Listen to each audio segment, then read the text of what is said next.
Good evening, everyone. So, I am Taylor Indolaro from Batch 4.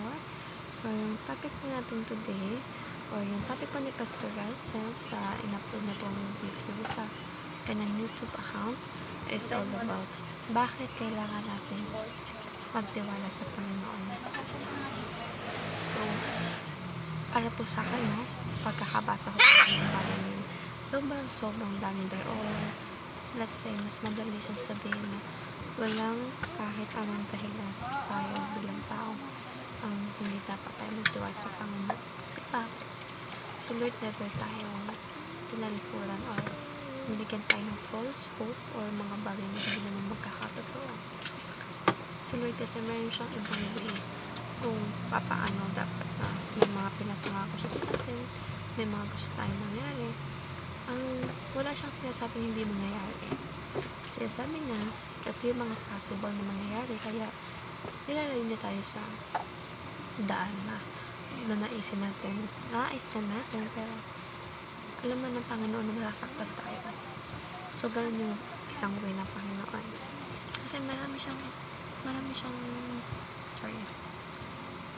marami siyang sariling mga paraan para maipakita sa atin na yung kagustuhan niya lang naman sa atin ay kabutihan.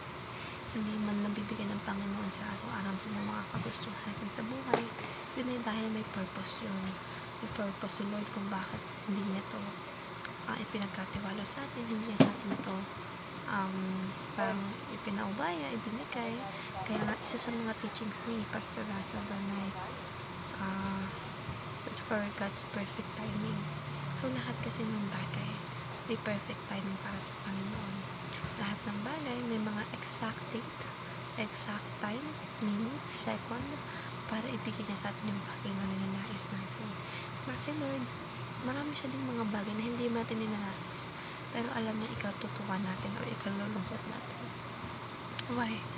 Kasi nga, gaya nga sabi ko, si Lord man siyang concrete plan for us, na kumbaga, yun yung gusto ng Panginoon na dapat tahakin ng buhay natin.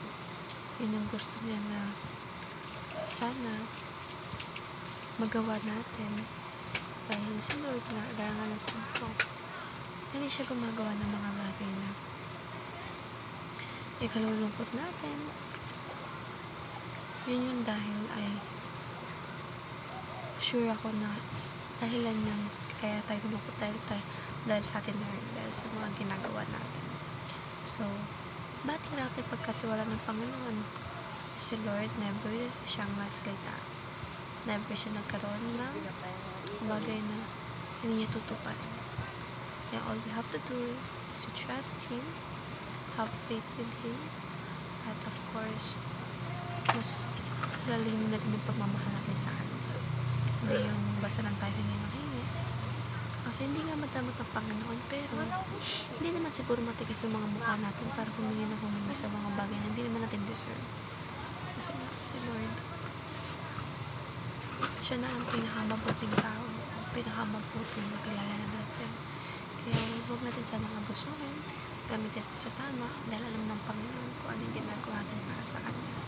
Nakikita na yung heart natin, kung ito ba ay genuine or panggap lang. So, that's all po. Thank you po for watching, and I hope pagpasahin natin ng Biblia at pagnilay-nilay ito. So, thank you. Bye-bye.